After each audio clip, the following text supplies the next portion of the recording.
What we're going to discuss is when to rotate. So this team is already rotating and they're going to essentially third party. I want you to take note of the number of teams remaining, which is actually 17, which is a pretty large number. And everyone always asks the question, when do I rotate if I'm going to get third party, right? So we're going to highlight that exact moment. Right now, nothing is really amiss. Everything is okay. So they're going to see enemies here on the right. They see that they're rotating, but they are shooting somebody on the far angle over there. Now there's two things you can do here. We've noticed that you can already push down onto this team here, right? And try to clean them up because you've done significant damage. That can be done by, let's say, a grenade, your tactical, let's say Newcastle walls forward and occupies this spot over here. Our mobility essentially is pretty lackluster, and you'll see that the only mobility we really have is Valkyrie, which is actually a strength for rotation as well. So let's go ahead and see the exact moment in which we need to peel and that this is no longer worth it. So good, grenade being thrown. All right, they wall.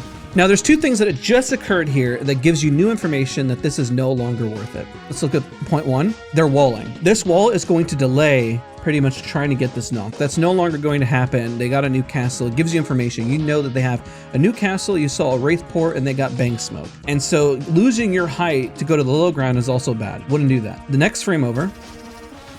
Third party. This is where you immediately need to leave. You may be asking, where do I leave towards? Well, we could go in the mini map and head this way. You know that they're shooting this way, so we can make the safe assumption that they're going to be blasting from that angle right there. You can hunker down, but if you hunker down, this zone isn't going to end here. This is going to end to a different spot. So you notice how they're holding here?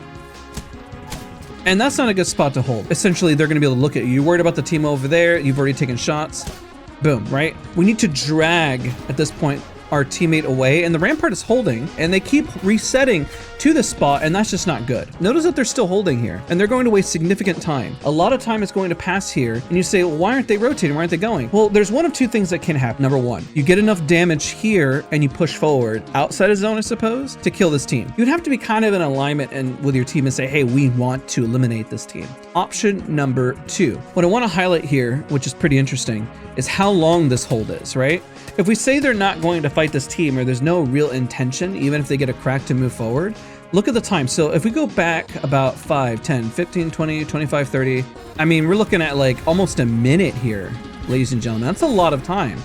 That's literally almost a full minute worth. So if we go forward again, I just want you to see how much has happened here and where they ended up. Because look at that clock, a full minute. A lot can happen in a minute, which is why people tend to make these mistakes in rank, is that the clock matters immensely in what you're doing. So they decide to rotate. Imagine they rotated here a minute sooner, right? Kind of put things more in their control. Also, the Valkyrie decides to use utility. There's nothing wrong with using the utility, but using out in the open here was definitely an odd choice.